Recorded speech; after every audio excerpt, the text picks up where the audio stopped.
আসসালামু আলাইকুম, আশা করি আপনার সবাই ভালো আছেন। তো আজকে একটা কুফরি মন্ত্র শিখিয়ে দিতেছি বশীকরণের জন্য।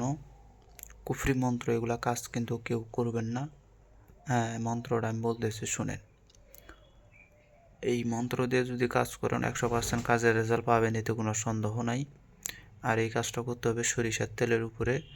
কালা কচুর পাতার ভিতরে সরিষার তেল নেবেন, নিয়ে ওর মধ্যে একটা সাদা এই লজ্জাপতি গাছের শিকড় দিবেন, দিয়া 3 মাথায় যাবেন। প্রথমত মন্ত্রটাকে 108 বার পাঠ করে সিদ্ধি করে নেবেন। নেওয়ার পরে ওই 3 মাথায় যাবেন, পূর্ব দিকে মুখ করে। মেয়ের নাম তো আপনার জানা আছে, মেয়ে ছেলের নাম নেবেন। আর মন্ত্রটা যখন পাঠ করবেন, পাঠ করার সময় ওই যে লজ্জাপতি গাছের যে শিকড়টা নিয়েছেন, ওই শিকড় দিয়ে তেলটাকে নাড়াচাড়া করাবেন। হ্যাঁ, আর মন্ত্রকে ফুঁক মারবেন, নাড়াচাড়া করাবেন, মন্ত্রকে ফুঁক মারবেন। এভাবে 9 বার করে 9টা ফুঁক মেরে দেবেন।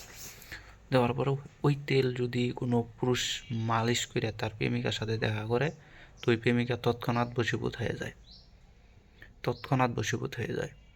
এটা স্বামী স্ত্রীর ক্ষেত্রে অনুমতি দিলাম, প্রেমিক প্রেমিকার ক্ষেত্রে অনুমতি দিলাম না। তো মন্ত্রটা শুনেন। অনেক স্বামী স্ত্রী আছে না, যে যারা গন্ডগোল করে অতিরিক্ত,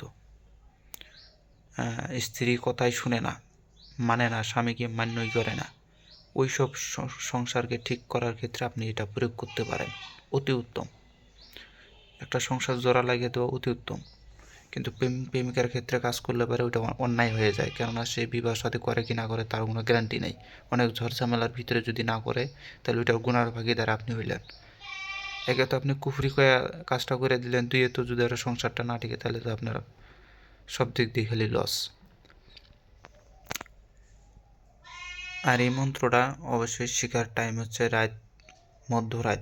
মধ্যরাত যখন হবে তখন আপনি 3 মাথায় যেয়ে মন্ত্রটা 108 বার জপ করে আসবেন, ইনশাল্লাহ আপনার কাজ হয়ে যাবে।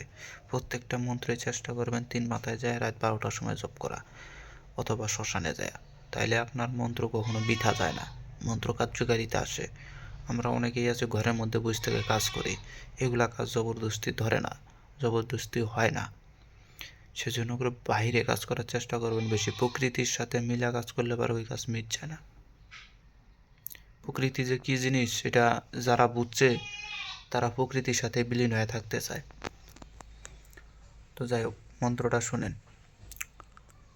নরিল হুলটা নরিল মাংটা নরিল পল্লীর গুয়াখান ফল্লার সেটের পানি পল্লীর মাঙ্গে পাইল ফল্লা পল্লী মিলন হইল ফল্লা বাঘ পল্লী সাগর ফল্লাক দেখিয়া পল্লী হয় পাগল তো হয় কামরূপ কামাখ্যা। মন্ত্রটা আমি জুড়ে বলতে পারলাম না, কেননা আশেপাশে লোক আছে। হ্যাঁ, কুফরি মন্ত্র, এটা জুড়ে পাঠ করলে মানুষ শুনবে। আবারও বলতেছি শুনেন। নরিল হুলটা নরিল মাংটা নরিল পল্লীর গুয়াখান ফল্লার সেটের পানি পল্লীর মাঙ্গে পাইল ফল্লা পল্লী মিলন হইল ফল্লা বাঘ পল্লী সাগর ফল্লাক দেখিয়া পল্লী হয় পাগল তো হয় কামরূপ কামাখ্যা। তো এই মন্ত্রটা আপনারা কাজ করেন, দেখেন মারাত্মক কাজ করে এটা। আরও আছে অনেকগুলো কুফরি আছে যেগুলো ইউটিউবে দেওয়া যায় না, অনেক বিদ্যা আছে যেগুলো ইউটিউবে প্রকাশ করা যায় না।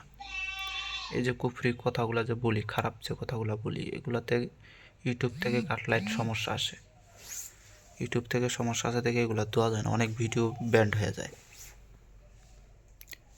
হ্যাঁ, এগুলা যারা পার্সোনালভাবে শিখে তারা চাইলে পাবে, অন্যথায় এগুলো ইউটিউবে শেখানো সম্ভব না বা দেওয়া সম্ভব না। তো সবাই ভালো থাকবেন, খোদা হাফেজ, আসসালামু আলাইকুম।